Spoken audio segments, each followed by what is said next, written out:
மாண்புமிகு அம்மா அவர்களை வணங்கி அனைத்து இந்திய அண்ணா திராவிட முன்னேற்ற கழகத்தின் சார்பில் நடைபெறும் இப்தார் நிகழ்ச்சிக்கு வருகை தந்து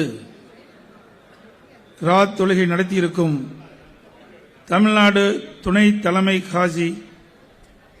ஹாஜி முகமது அக்பர் அலிசா ஆமரி அவர்களே, இந்த நிகழ்ச்சியிலே வரவேற்புரை ஆற்றிய கழகத்துடைய அவைத்தலைவர் முன்னாள் வக்ஃப் வாரிய தலைவர் அண்ணன் டாக்டர் தமிழ்மகன் ஹுசேன் அவர்களே, நாகூர் தர்கா தலைமை ஆதீனம் பரம்பரை கலிபா முதல் டிரஸ்டி மரியாதைக்குரிய டாக்டர் கலிபா மஸ்தான் சாஹிப் காதிரி அவர்களே, ஜனாப் ஹாஜி ஆற்காடு இளவரசர் மரியாதைக்குரிய முகமது அலி அவர்களே, அண்ணா சாலை தர்கா டிரஸ்டி மரியாதைக்குரிய ஹல்காஜ் சையத் மசருதீன் அவர்களே, எழும்பூர் மோத்தி பாபா தர்கா டிரஸ்டி மரியாதைக்குரிய ஹல்காஜ் முனவர் ஷரீப் அவர்களே, இந்த நிகழ்ச்சியிலே வாழ்த்துறை வழங்கிய கழகத்துடைய அமைப்புச் செயலாளர் முன்னாள் அமைச்சர் முன்னாள் நாடாளுமன்ற உறுப்பினர் மரியாதைக்குரிய திரு அன்வர்ராஜா அவர்களே, எஸ்டிபி கட்சியினுடைய மாநில தலைவர் மரியாதைக்குரிய திரு நெல்லை முபாரக் அவர்களே, தமிழ் மாநில முஸ்லிம் லீக் கட்சியினுடைய தலைவர் மரியாதைக்கு திரு ஷேக் தாவூத் அவர்களே, புரட்சி பாரதம் கட்சியினுடைய தலைவர் சட்டப்பேரவை உறுப்பினர் மரியாதைக்குரிய டாக்டர் பூவை எம் ஜெகன்மூர்த்தி அவர்களே, மனிதநேய ஜனநாயக கட்சியினுடைய பொதுச் செயலாளர் மரியாதைக்குரிய திரு எஸ் ஹாரின் ரஷீதி அவர்களே, இந்த நிகழ்ச்சியிலே நின்றுரையாற்ற இருக்கின்ற கழக சிறுபான்மை நல பிரிவு செயலாளரும் முன்னாள் அமைச்சருமான மரியாதைக்கு திரு அப்துல் ரஹீம் அவர்களே, நிகழ்ச்சியை சிறப்பான முறையில் தொகுத்து வழங்கிக் கொண்டிருக்கும் கழக செய்தி தொடர்பாளரும் கழக சிறுபான்மை நல பிரிவு துணை செயலாளருமான மரியாதைக்கு திரு ஒய் ஜவஹர் அலி அவர்களே, என்னுடைய அழைப்பை ஏற்று இந்த மதிப்புமிகு விழாவிற்கு வருகின்றிருக்கும் இஸ்லாமிய பெருமக்களே, சமூக பெரியவர்களே, அன்புக்குரிய தாய்மார்களே, கழகத்தினுடைய மூத்த தலைமை கழக நிர்வாகிகளே, மாவட்ட கழக செயலாளர்களே, மாண்பு சட்டமன்ற உறுப்பினர்களே, மாண்பு நாடாளுமன்ற உறுப்பினர்களே, முன்னாள் அமைச்சர் பெருமக்களே, முன்னாள் நாடாளுமன்ற சட்டமன்ற உறுப்பினர்களே, அனைத்து இந்திய அண்ணா திராவிட முன்னேற்ற கழகத்திலே பல்வேறு பொறுப்புகளை வைக்கின்ற நிர்வாகிகளே, கழக உடன்பிறப்புகளே, எங்களுடைய அழைப்பை ஏற்று இப்தார் நிகழ்ச்சியிலே கலந்து கொண்டிருக்கின்ற இஸ்லாமிய சகோதர சகோதரிகளே, பத்திரிகையாளர்கள், ஊடகங்களே, அனைவருக்கும் என்னுடைய முதற்கண் வணக்கத்தை உரித்தாக்கி, நபிகள் நாயகம் அவர்களின் போற்றுதலுக்குரிய வழிகாட்டுதலில் வாழ்பவர்களுக்கு இந்த ரமலான் மாதம் வசந்த காலம்.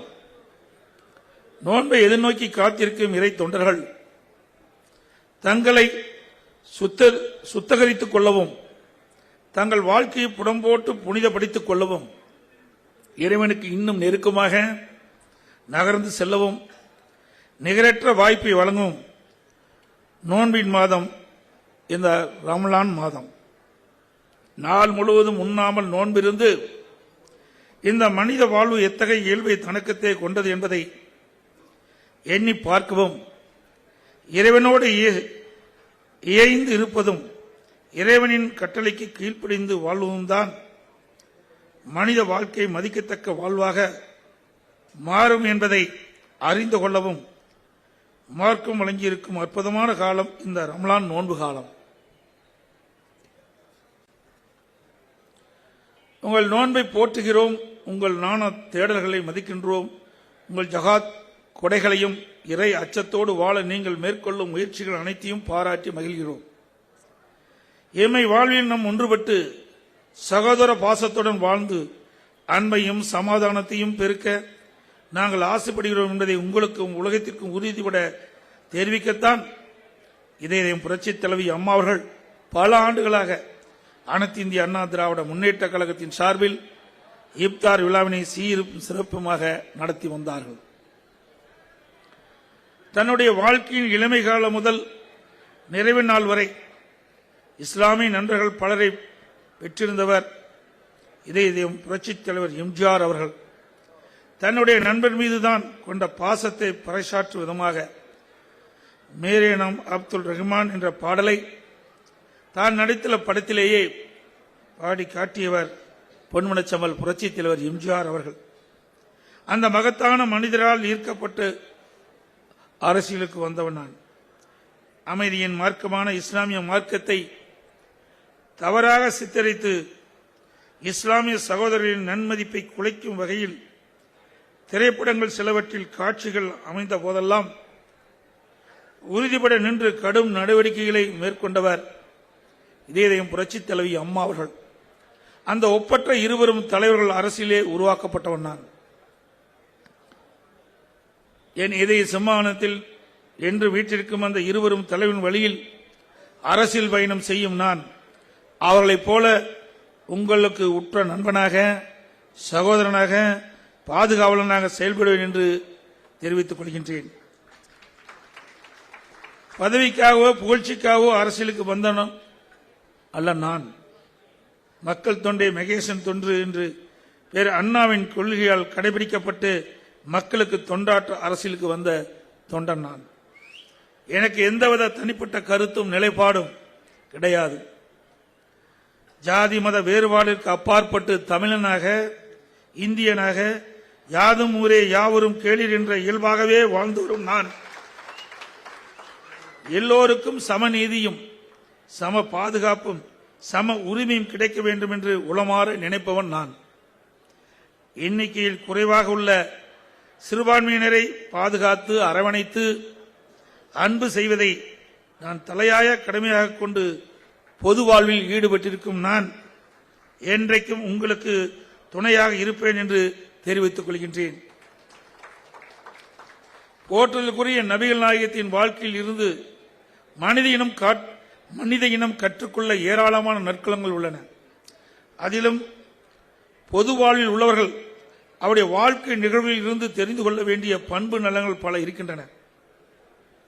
நபிகள் நாயகத்தின் போற்றுதலுக்குரிய பண்புகளை சில நிகழ்ச்சியின் மூலம் உங்களுக்கு எளிதாக விளக்க நினைக்கின்றேன். எடுத்துக்காட்டாக, நபிகள் நாயகம் போதித்த புதிய மார்க்கத்திற்கு அப்போது எதிர்ப்புகள் பலமுனை தாக்குதலாக இருந்தன. அது ஒரு போர்க்களம். நபிகள் நாயகத்துடன் திரு அபூபக்கர் அவர்களுக்கு உடன் இருந்தார்கள். 7 பேர் கொண்ட பகைவர்கள் அவர்களை தேடி அழிக்க ஆயுதங்களுடன் வந்தனர். நபிகளாரும் அபூபக்கரும் அப்போது ஒரு குகையில் இருந்தனர். பெரும்படையின் காலடி சத்தம் குகைக்கு அருகிலே கேட்டதும் அபூபக்கர் நபிகள் நாயகத்தை பார்த்து, நபிகளாரே, பெரும்படை வருகிறது, நாம் 2 பேரே தானே இருக்கிறோம் என்றார். உடனே நபிகள் நாயகம், நாம் 2 பேர் அல்ல 3 இருக்கிறோம் என்றார். அபூபக்கர் ஆச்சரியப்பட்டவராக குகைக்குள் யாராவது 3வது நபர் இருக்கிறார் என்று தேட ஆரம்பித்தார். அதை கண்ட நபிகள் நாயகம் அவர்கள், ஆண்டவன் நம்மோடு இருக்கின்றான், அவனையும் சேர்த்து நாம் 3 என்றார்கள். ஆண்டவனை துணையாக கொண்டவர்களை யாராலும் அழிக்க முடியுமா? குகையின் வாயில் முழுவதும் சிலந்தையின் நூல் வளைபோல் பின்னப்பட்டிருந்தது. அழிக்க தேடி வந்த பெரும் படை குகைக்குள் சிலந்தை வலையை தாண்டி யாரும் செல்ல முடியாது என்று எண்ணி திரும்பி சென்று விட்டனர். பொது வாழ்வில் அறமும் நேர்மையும் கொண்டு செயல்படுவர்களுக்கு ஆண்டவன் துணை நிற்கின்றான் என்பதற்கு அண்ணல் நபிகள் வாழ்வில் நடந்த இந்த குகை சம்பவம் பெரும் உதாரணம் அல்லவா? உள்ளத்தில் தூய்மையும் செயலில் நேர்மையும் உடையவர்கள் ஆண்டவனே கூட்டணி அமைத்து வெற்றியை தேடி தருவான் என்ற மகத்தான உண்மையை இந்த நிகழ்ச்சி நமக்கு எடுத்து காட்டுகிறது. பொது வாழ்வில் இருப்பவர்களுக்கு இதைவிட ஒரு முன்மாதிரி நடத்தி இருக்க முடியுமா? பகைமையும் கடவுளின் துணையால் பொறுமையால் வெல்லுங்கள் என்பது அன்னாரின் வாழ்க்கை நமக்கு சொல்லித்தரும் பாடமாகிறது அல்லவா? அதேபோல் அரபு தேசம் ஒன்றில் மன்னர் ஒருவர் வாழ்வின் இறுதி கட்டத்தை எட்டி மரணப்படுக்கையில் இருந்தார். தனது சாம்ராஜ்யத்தை தனக்கு பின் எந்த மகனும் ஒப்படைக்கிறது என்று யோசித்தபடி இருந்த அவர் தனது 3 இளவரசர்களும் அழைத்து உங்களிடம் ஆட்சி பொறுப்பை ஒப்படைத்தால் என்ன செய்வீர்கள் என்று கேட்டாராம்.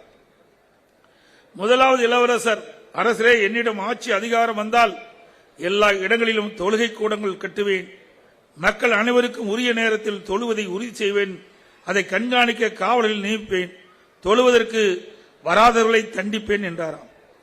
இரண்டாவது இளவரசர், அரசே, நான் மன்னராக முடிசூட்டிக் கொண்டால் வீட்டுக்கு வீடு பக்தி கூடங்களை அமைப்பேன், காலையிலும் இரவிலும் அந்த பக்தி கூடங்களில் கடவுளின் திருநாமத்தை ஓதச் செய்வேன், ஓதுகின்ற மந்திரங்களையும் இறை வேண்டல்களையும் நன்கு மனப்பாடம் செய்வர்களுக்கு பெரும் பரிசளிப்பேன் என்றாராம்.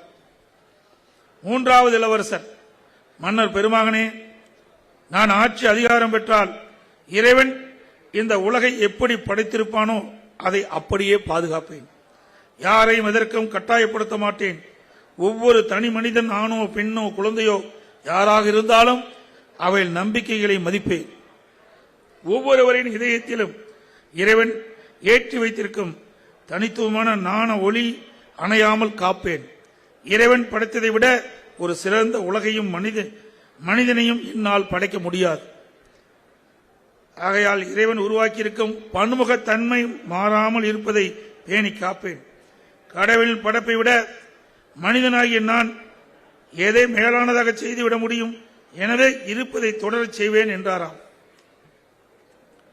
இதை கேட்ட மன்னர், இறைவனே மனிதனை காட்டிலும் மேலான படைப்பாளி, அவனுடைய படைப்பின் பன்முகத்தன்மையே அமைதிக்கு வழிவாகும் என்று சொல்லி மூன்றாவதாக பதில் சொன்ன இளவரசரையே தனக்கு வாரிசாக நியமித்தாராம். அனைத்து இந்திய அண்ணா திராவிட முன்னேற்ற கழகம் அந்த நாணம் மிகுந்து மூன்றாவது இளவரசனைப் போல மக்களின் பன்முகத்தன்மையை ஏற்றுக்கொண்டு செயல்படும் இயக்கம். அவரவருக்கு வழங்கப்பட்டிருக்கும் தனித்தன்மையை நாங்கள் மதிக்கிறோம், போற்றுகிறோம், உணர்கின்றோம், பாதுகாக்கின்றோம். ஒரு கையில் 5 விரல்களும் ஒவ்வொரு விதம், அதுதான் கைக்கு அழகு, அதுதான் இறைவனின் படைப்பு என்பதை எங்கள் தலைவர்கள் எங்களுக்கு சுட்டிக்காட்டி சென்றிருக்கும் மார்க்கம்.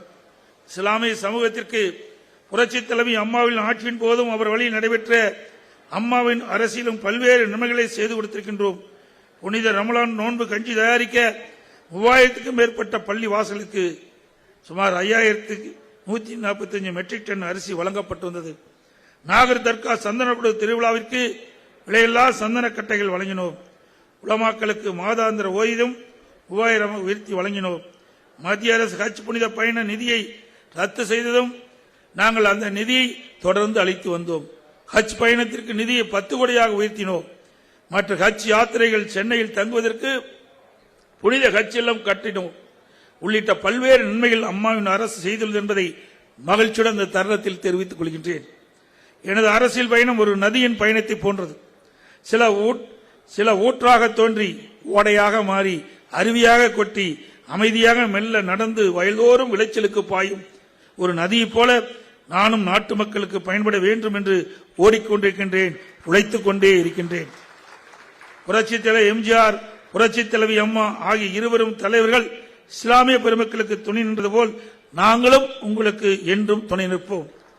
புரட்சித் தலைவர் சொன்னதை போல் என்னை நம்பாமல் கெட்டவர்கள் பலர் இருக்கலாம், ஆனால் நம்பி கெட்டவர்கள் இன்று வரை யாரும் இல்லை என்று சொல்லி வந்திருக்கிற அனைவருக்கும் வாழ்த்தி நோன்பு திருப்பனை மகிழ்ச்சியுடன் மேற்கொள்ள வேண்டி விடைபெறுகின்றேன்.